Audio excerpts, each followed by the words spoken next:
Hey Fashionpreneurs, my name is Jess and welcome to the Fashionpreneur Diaries.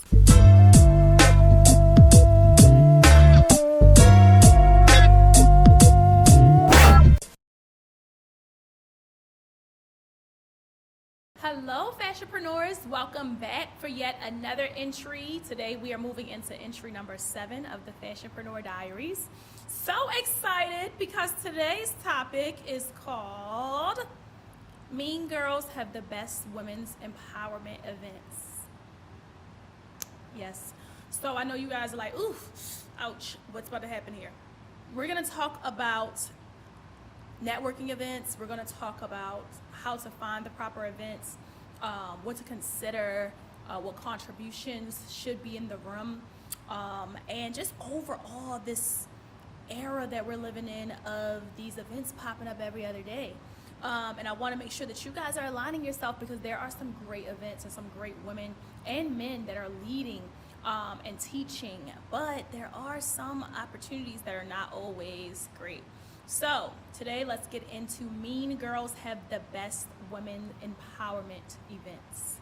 Alrighty, so first thing I want to talk about is character within your business. So guys, integrity, reputation, and character are everything. All right, when you are growing a business. And I first started my career, as you guys know, in my mama's basement. I was around 14 years old. I used to do custom jackets, hoodies, prom gowns, even wedding gowns. By the age of 16, I did my first wedding client. And I remember receiving so many customers in Baltimore because of reputation.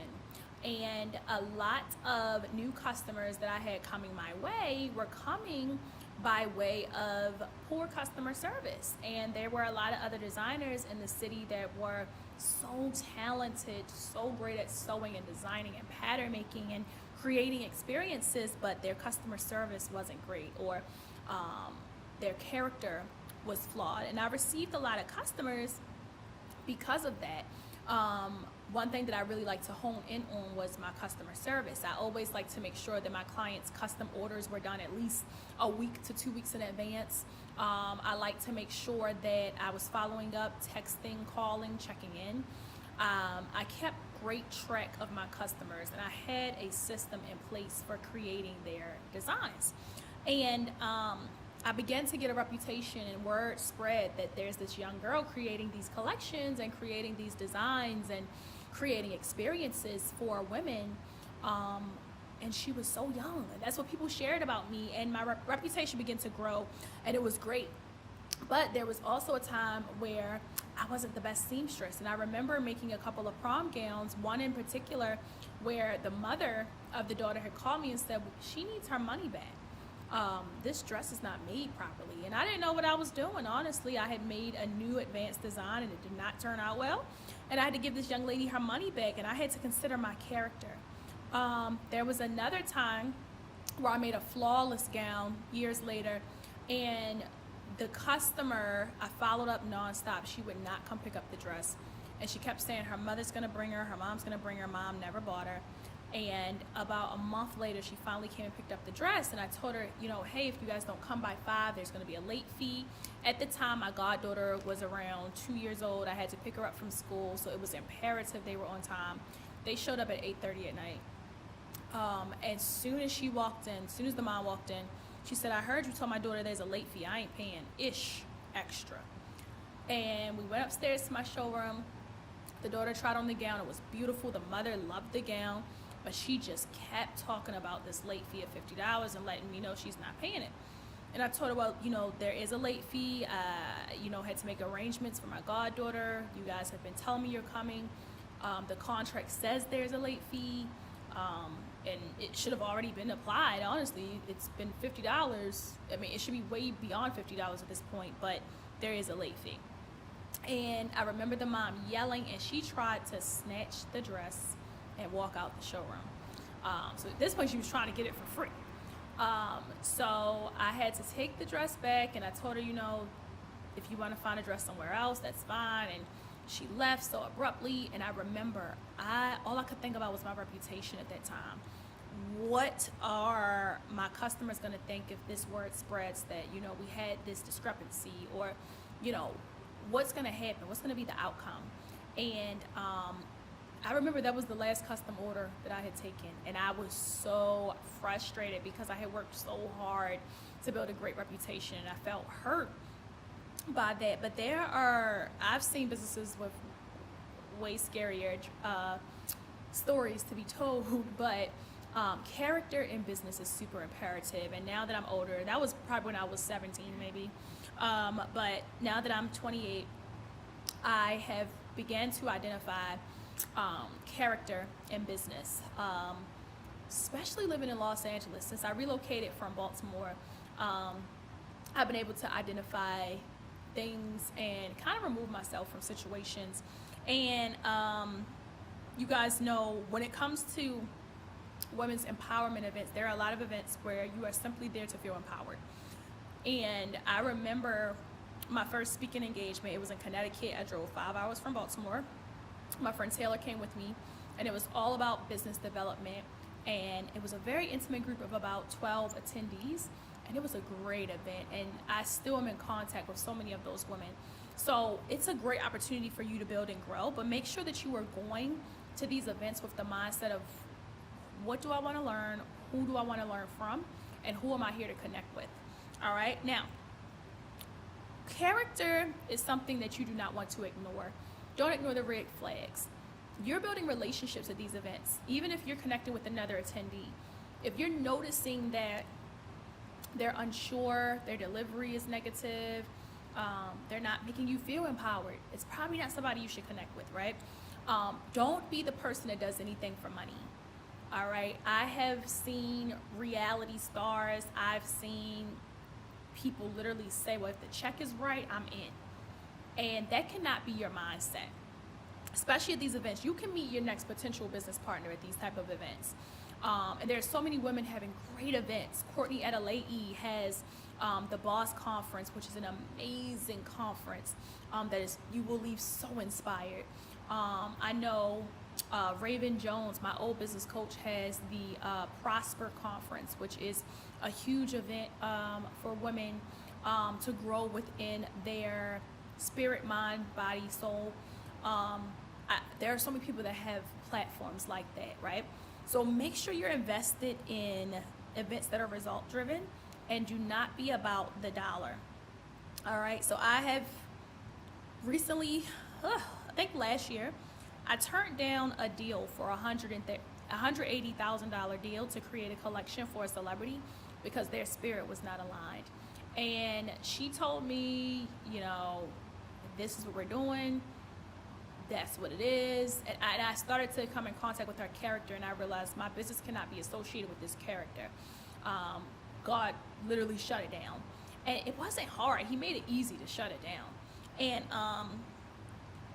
when it comes to these events, and like I was saying, you know, it's very easy for you to do things because the check is right or because the money is right. Have integrity in your business. We have companies that are literally taking us out. We have boutiques that are literally taking from the black designer. We have huge corporations literally working against us. So if you are somebody that will do anything without integrity, it will show. It is so much bigger than you.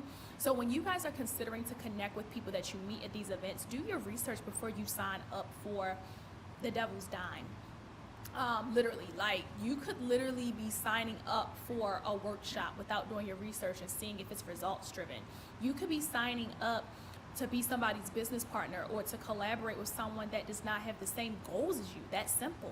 You guys both could be great together, but just because we have great chemistry doesn't mean that you're going to be a great business partner. Take your time to get to know who you meet at these events, and that goes for attendees, panelists, keynote speakers. Take your time to get to know people.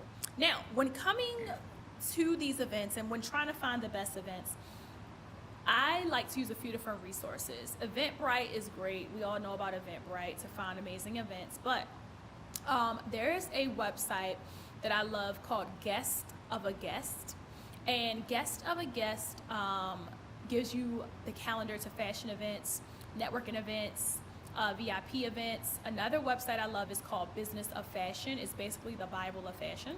It tells you what's coming to our industry, what's being removed, and it's imperative that you guys are using your resources to find amazing opportunities. And also, I'm not a big fan of the women's empowerment events right now because it's very hard to find empowerment within them all the time. I like to create my own empowerment circles. So I like to look for amazing people on LinkedIn. And this is my way of networking now. I've done the events, I've gone to them, but I have not done one speaking event this year. I literally declined a few of them because of the character in them, or just wasn't the best place for me to grow, or the panel didn't necessarily make sense for what my goal was. So I like to move with discernment. And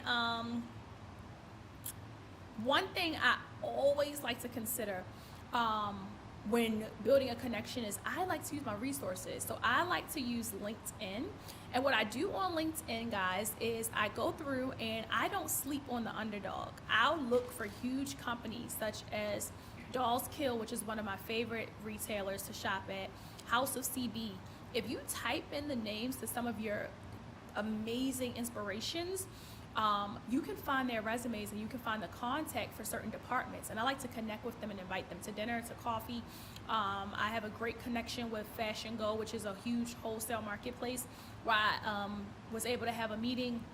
And now it's on a first name basis where we can connect and grow together. I like to network with that mindset, and I like to grow using LinkedIn. These events, I've found some amazing relationships at a lot of these events, so don't sleep on these events, but make sure you're going to the right ones. And also, I like to look for events that are like more than one day. I like to look for like 3-day events, 2-day events. I'm going to a few different events this upcoming fall. I'm going to Afro Tech. Yes, I am. Ken is over here with his mouth dropped right now. I am going to Afro Tech in November, literally just to go and connect, because I know it's going to be a room full of African American technology-based innovators, and I want to connect. I'm not sure of my full-fledged goal just yet. I know I want to add more technology into my businesses, but I want to connect with people that could potentially build applications that could potentially make the flow of my business more innovative. So I want to go and connect.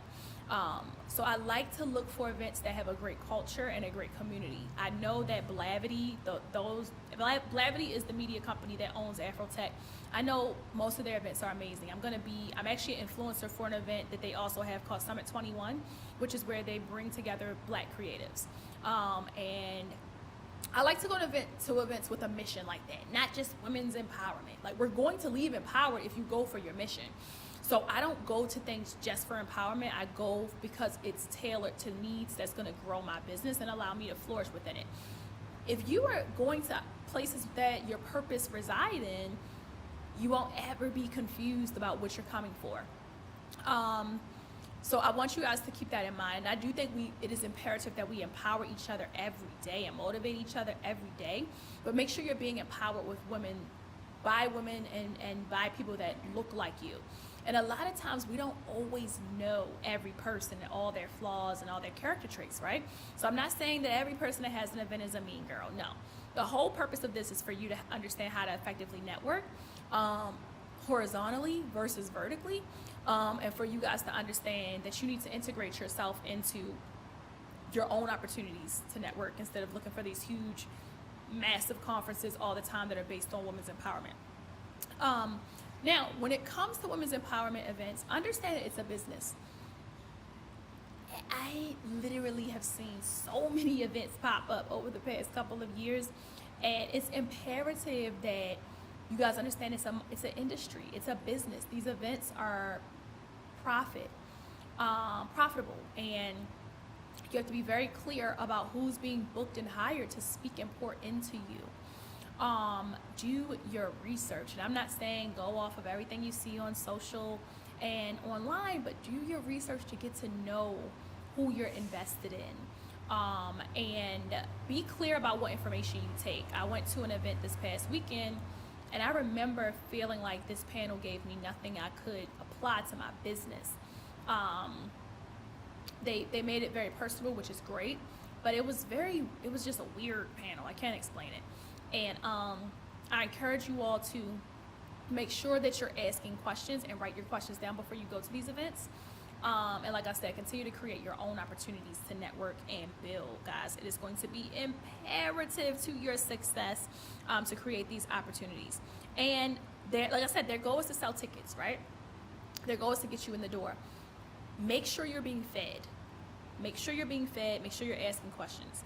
Now, anyone can say anything, so choose lightly what you receive and what you choose to tune out of. Nobody's perfect, but I want you guys to be clear about that. Now, when it also comes to you getting to these events, guys, there are some things you should do before, during, and after. So before, you're doing your research on the panel, you're doing your research on all the speakers, the host even.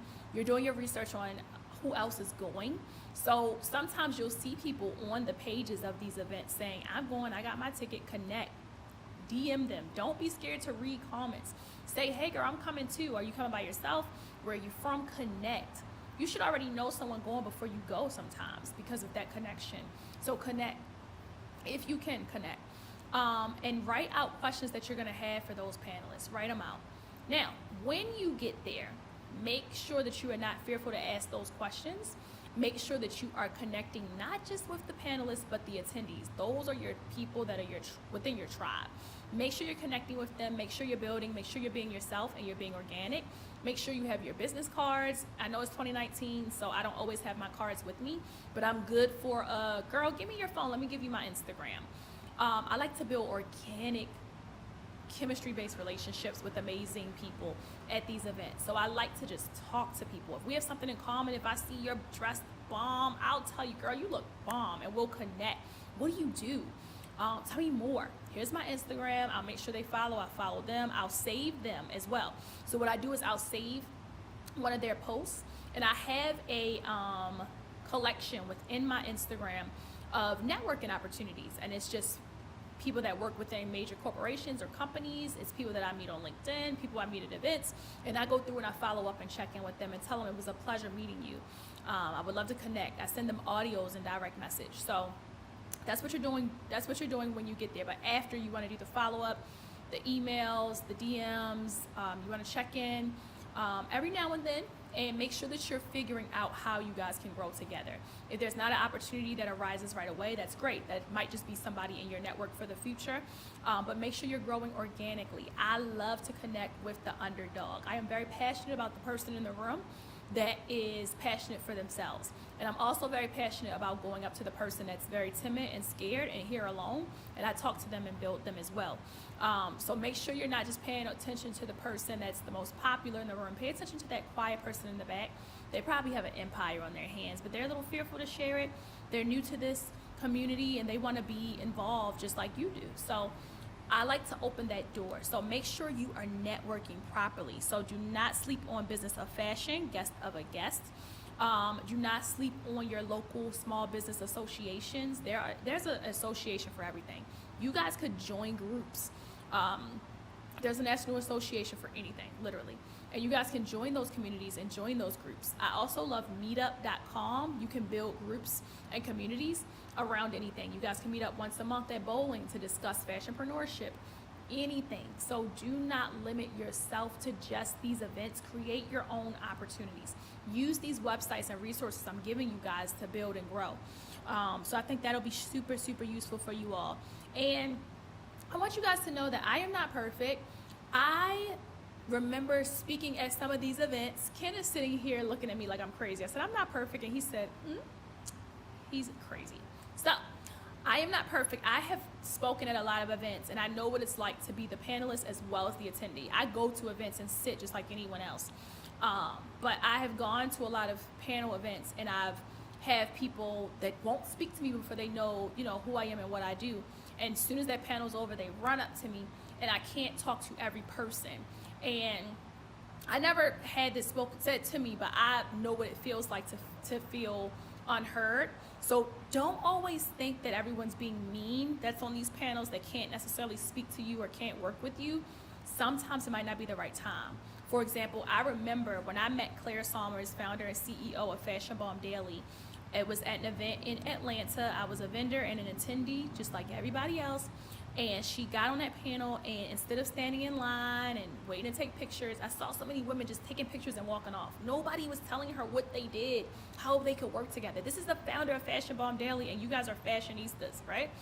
So I gave her a bag with some free outfits, and I asked her, what's the best way to connect? I want to build with you. And I said, do you want me to use phone or email? And she gave me her direct email, and she was like, you're good. And I said, what do you mean? She said, I love the way you came to me so confident. And she confirmed for me that it was refreshing. And I saw a lot of people did not get to get photos with her, and they didn't get to talk to her, and they might have felt a little down because I kind of like bogarted my way through and had this bag and I had this confidence. So I want you all to know that you want to make sure that you're not invading personal space at these events, but you're okay with the fact that you may not get to meet the panelists. Do not limit yourself to the panelists. I also know what it's like to have questions, and someone come up to you and they say, oh, well, DM me, call me, and you don't get that. We're not able to, speakers aren't your savior in a sense. Like, panelists aren't your saviors. If you want to give someone an outfit, have the outfit ready when you go to the event. Don't tell them that you want to send it to them and you don't have it, it's going to be in stock in 6 years. Like, come ready. Come with something memorable. Come with something memorable if you want to sit at that table.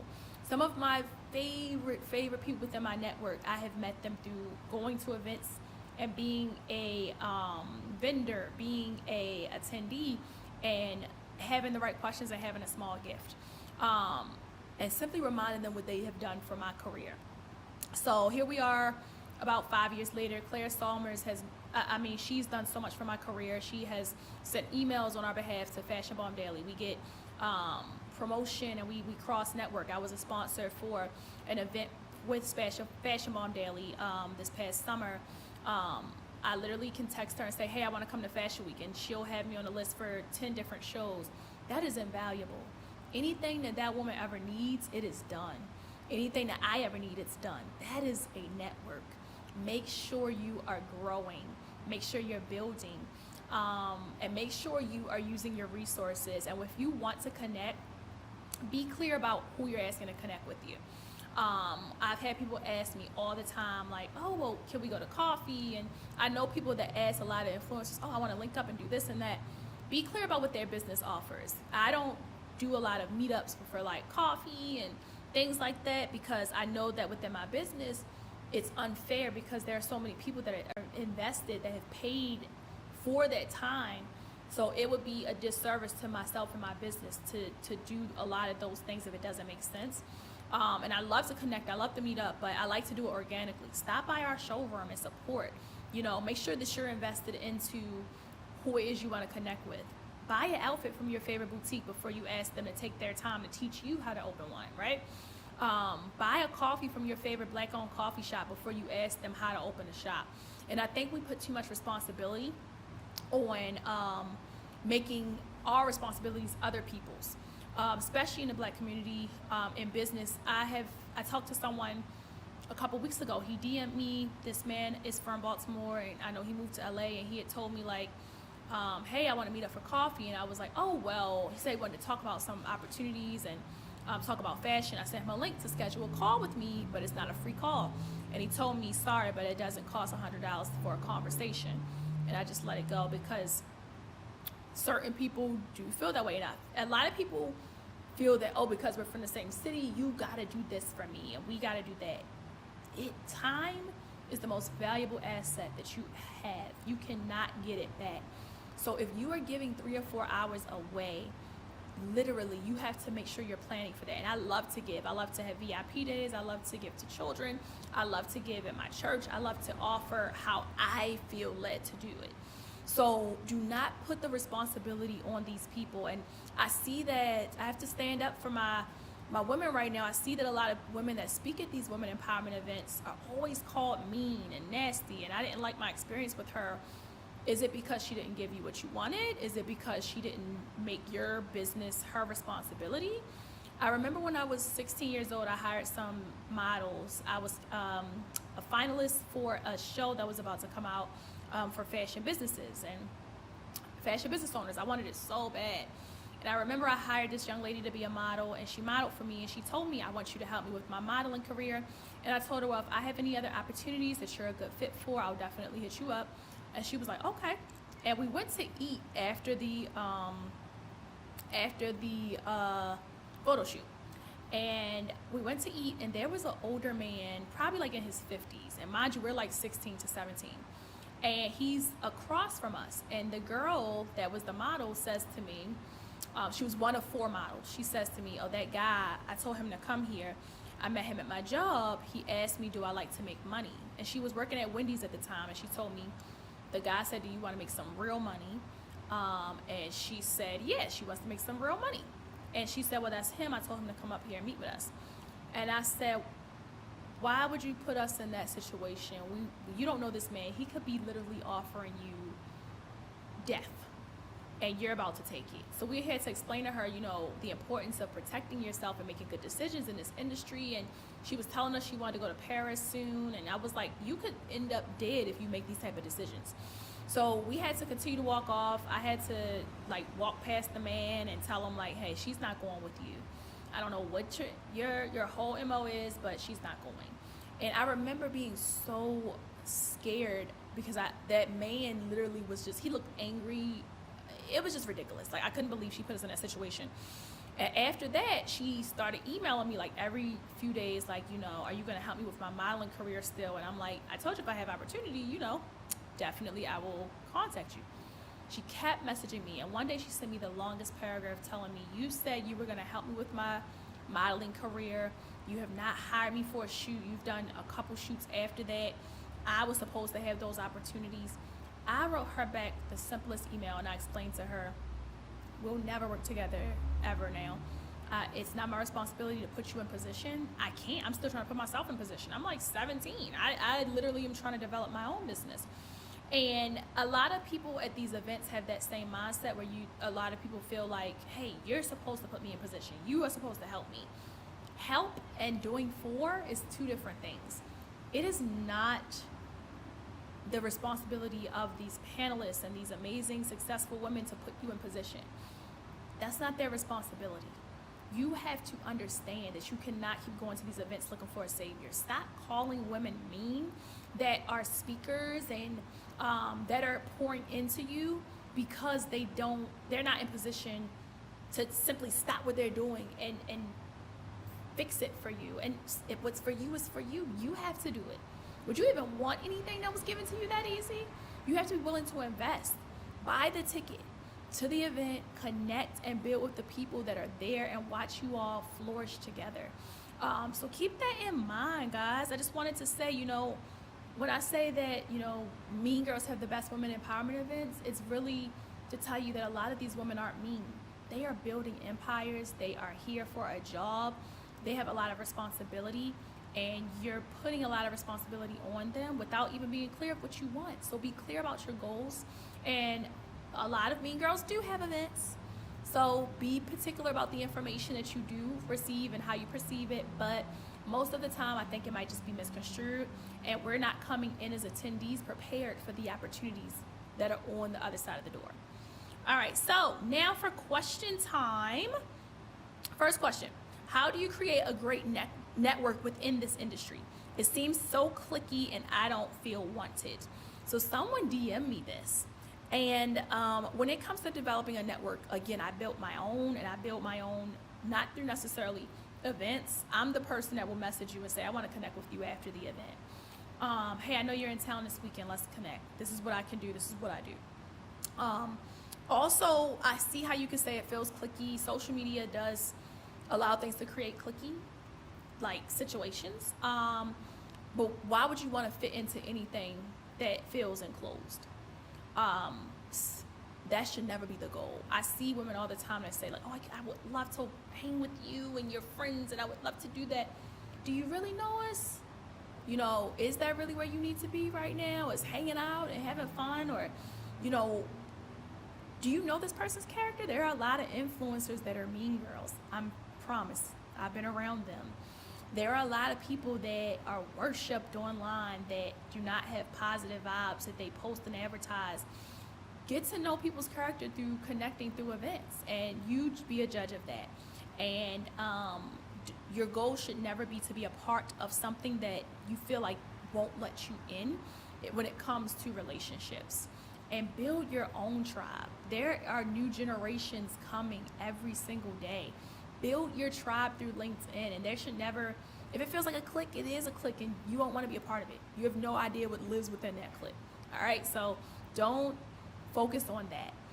Focus on building your own relationships organically, and if you don't feel wanted, never allow people that don't even know you to allow you to feel unwanted. So focus on your own strength, your own self-motivation, your own self-building. Focus on you, and those things will just be given to you. God would never play you out like that, as we just talked about. So if you have to fight to get included within people, it's not worth it. All right. Next question. I never receive DMs back when I ask fashion business owners questions. What are other ways to catch their attention? Great question. So for everybody's different. I know people that check their DMs. I know people that don't.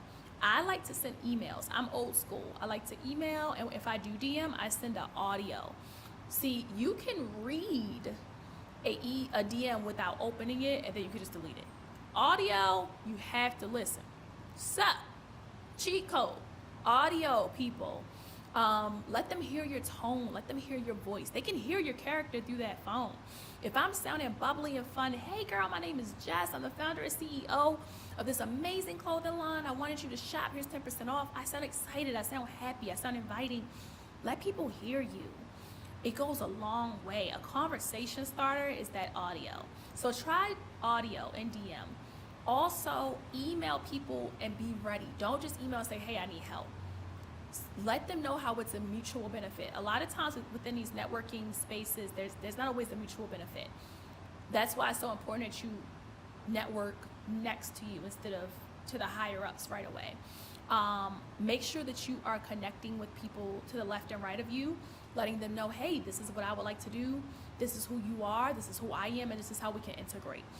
So be very clear about that, and follow up. Don't limit yourself. If there's a DM available, if there's an email available, email them. If there's a phone number available, call them, but don't do all this in one day. I've had people that DM 5 pages at once and send an email within 6 minutes. No. Now I'm scared, right? So that happened to me recently, and I'm like, let's take a step back and call my store. Literally, that's a lot. All within 6 to 7 minutes. That's too much. You don't want to go into overkill. So take your time and allow people to be humans. People can't stop what they're doing to answer your messages right away. Give them a couple days before you follow up. And I'm good for an email. If I don't get a response in about a week, I'll DM and say, hey girl, I sent you an email last week. I'm going to send it again. But I just wanted to let you know that. And I'll send an audio. And I always get responses from huge influencers and great people in the industry. I always get responses when I audio. So audio them. Try that and let me know how it goes. Email us, info@thefashionpreneuracademy.com. All right, ladies and gentlemen, this wraps yet again another entry with the Fashionpreneur Diaries. It has been a pleasure. I hope you all are ready to network. I hope you all are creating your own networking opportunities. I hope you guys are taking your notes, preparing before you get to these events, and be clear about character. When you walk in the room, don't just connect with people because they're in the cool clique. You have no idea what lives within that clique. Do not be deceived. Take your time and create opportunities for yourself. It's so much better.